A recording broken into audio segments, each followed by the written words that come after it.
This is Michael over at J&B Financial. I'm about to have dinner from the dessert gallery and from a Big Red, courtesy of somebody that loves me. They feed you sodas and cake around here. That's just a joke. Let's get down to business. Tax refund. If you're a client of ours, they are experiencing delay in the processing tax returns this year. Now, keep in mind that these delays are mostly stemmed from the COVID-19 relief programs, the unemployment rebates for people who have paid more, who overpaid taxes on unemployment. But keep in mind that Uncle Joe, our president, decided to forgive the first $10,000 tax wise of your unemployment payments last year. So if you were unemployment last year, let's say you received a $30,000 payment or a $20,000 payment from that year, they're going to, in some cases, they already have an issue a rebate check. But what they do, they go and they basically only tax you for everything after the first 10 grand.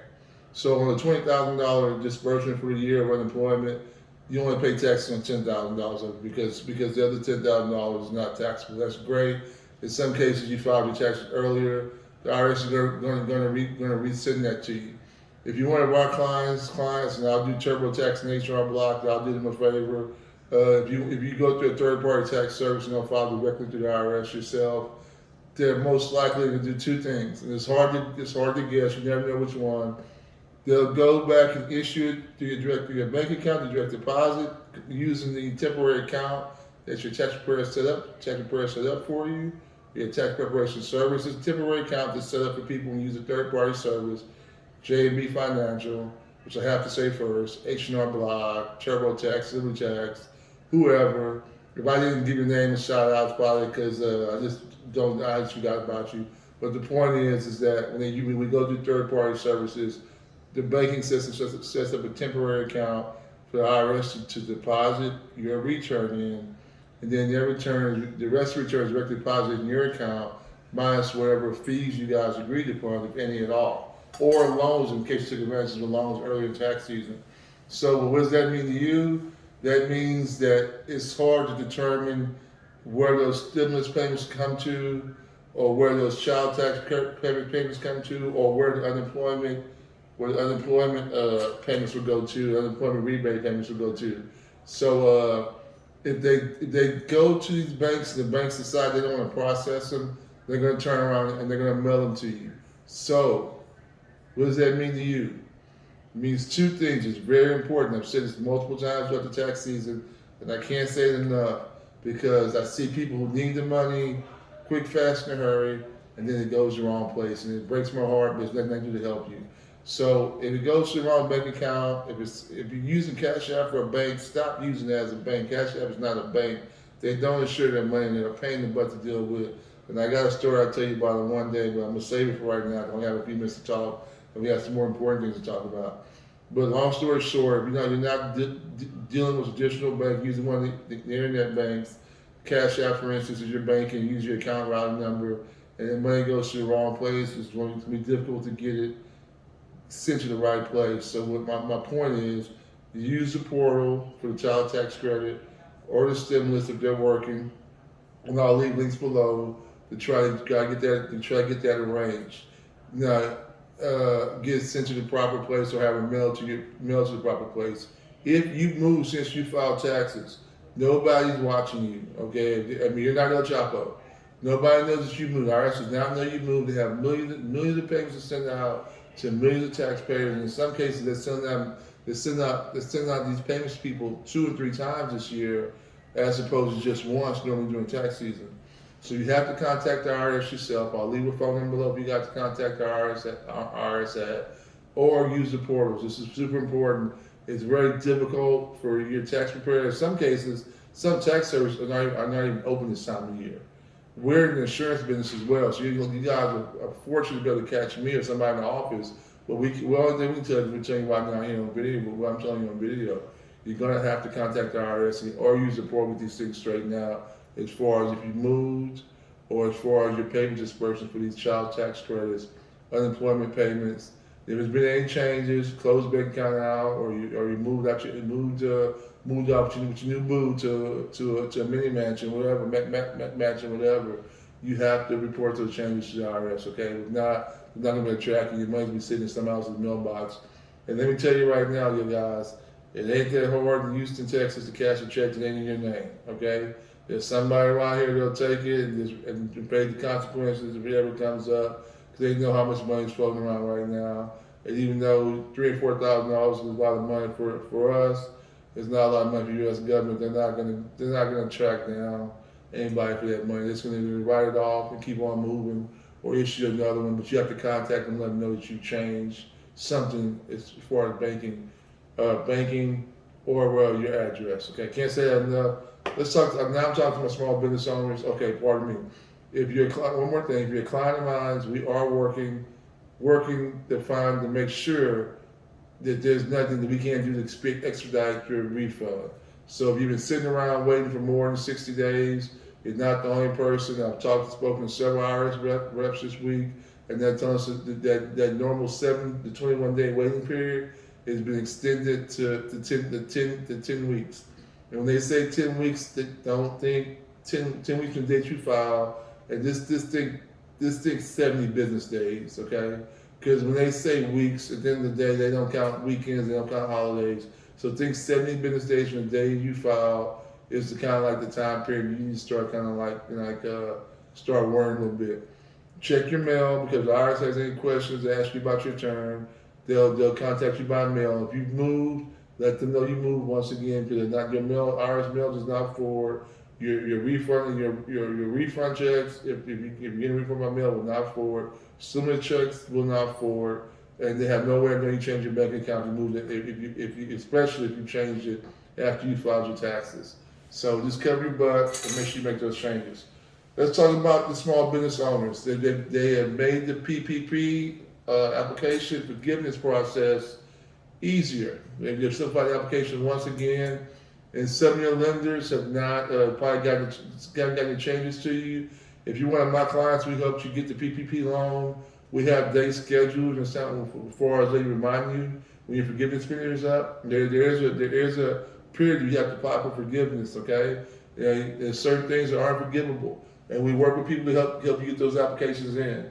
So if things are done properly on your end and our end, we're working together, or you following our instructions. I'll do video on it. The PPP loan can be a grant for you in some cases, or a portion of it can be. All right, so let's get that understood. But you have to submit the forgiveness. The forgiveness is not automatic, and you have to watch your bank. And you have a certain period to do so. This is very important. You don't want to miss that period, because that capital, that free money can help keep your business afloat, or it can be a very, very big bill you have to pay once a month. Okay, if you don't stay on top of that. Let's talk about the auto loans. It's a totally different loan from the PPP. It comes with a grant. Okay, a grant that first initially was targeted, that the SBA was targeting certain groups of people for that grant. They're no longer doing that. They're basically letting anybody who applies for that grant, who applies for EIDL loan related to COVID-19, because there's other auto loans out there besides COVID-19 auto loans. They're allowing people to everybody apply for that grant, not just minorities and not just low-income people, but the supplemental grant, which is similar to the targeted grant, is still looking primarily for people who are low-income and low-income zip codes.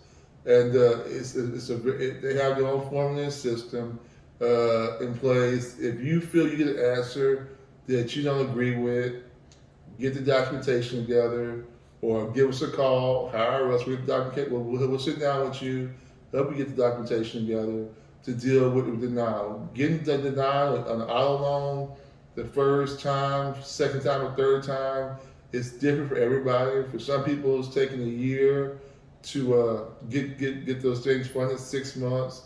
It took me 2 months to get my first auto loan. I was denied the first time. They had my business confused with another business. So I went back and sent their reconsideration to the website. I'm sorry, to the reconsideration unit through email, and they corrected it and they granted me the funds. Of course, you guys know some people probably feeling like this year It's taking long to get the 24 months of working capital that was supposed to be basically a extension of what you bought earlier. Not really so much extension, but basically an increase. The increase has been a little difficult, and one of the biggest reasons is because so many things go through the pipeline, just like the tax returns, just like we talked about the slowness of the refunds being dispersed. Small business owners are seeing the same thing happen with the slowness of the idle process. Get your stuff together. Get your tax returns filed. If you're trying to apply for a tax, if you're a business owner and do not have your 2019 tax return refiled, that could be a major problem because the IRS is going to request permission to pull, pardon me, the SBA is going to request permission to consult the IRS, talk to IRS for you, and pull your IRS transcript, and they'll need a form called a 4506T. That form has to be filled out and sent to the IRS, and that's important. They're not going to proceed without it. Last year they were taking loan applications without the 4506T filled out. This year they're not. They're not awarding the grants either.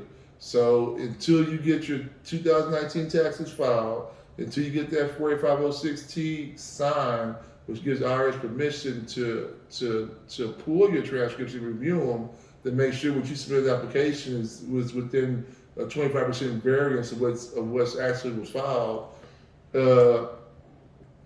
nothing's going to happen. Nothing's going to shake. Now, in some cases, if you have to request a review, if your taxes are different from from what you have filled in the application, I'm going to tell you to do two things. First of all, request a copy of the application to be sent back to you to review it, because those IDLE program and I mean, when I'm talking about the IDLE program, I'm talking about the loan application, and I'm also talking about the grant applications are simple. Okay, if you understand accounting and taxation and business financials, they're not so simple if you're a plumber, electrician, or a hairstylist, or a gig worker, and you normally don't deal with taxation. You normally have a less complex return, or you normally send to a financial professional. I tell people all the time, you might have to pay somebody to help you do it, or you might have to get some accurate advice. I give a lot of tips to it, or here on YouTube, here on Instagram. But I'll be honest with you, it can be something that you can, if you're not sure about, I don't recommend you doing it, because it can cost you a 5-figure grant. It can cost you a couple $100,000 or more, or $100,000 in financing that you need to keep your business open. If you don't feel like accounting, taxation, business financials are your strong point, I think you should get a professional to do so. My company offers those services. I'm not pitching myself, but I really am pitching myself. I have no shame. We can help you get through the process legitimately, legally. Just ask the questions, bring your bank statement, bring your tax returns. We'll help you prepare. We'll help you prepare everything from scratch. That's what we do here. That's one of the services we offer. And we can also help you put some things in place to keep you better organized and prepared for future tax filings if you're a small business owner. So, long story short, if you get denied, don't give up. The auto loans are a good program. They are helping small business owners. There's still plenty of money on the table, but they're just not just giving it over hand and foot. They want to see certain things. They want to see things substantiate your business, and they want to see you file your business taxes. Okay? They're going with the top line number, and you have to have cost of goods. But every business doesn't have cost of goods sold, but you have expenses. You have to sit down and work with your financial professional, or work the SBA closely to make sure you guys are on the same page, and just try to do the best you can to do to report things accurately. And I'm going to find out if people can amend their taxes if the numbers are different what they reported in some cases, and will the SBA take an amended return, which takes 90 days to process, and it's going to make the process longer. But if some guy, I had a client come in, somebody almost filed a tax return for him that probably disallowed him from receiving his grant or his loan. And fortunately, they didn't send it in. That was a saving grace. So I was like, hey, let me bring your bank statements over. Let me see your revenue. Let me see your income statement. Let me show you how to set one up. And we sit down and looked at it, and then we got it filed properly. So if you got any questions about applying for that loan,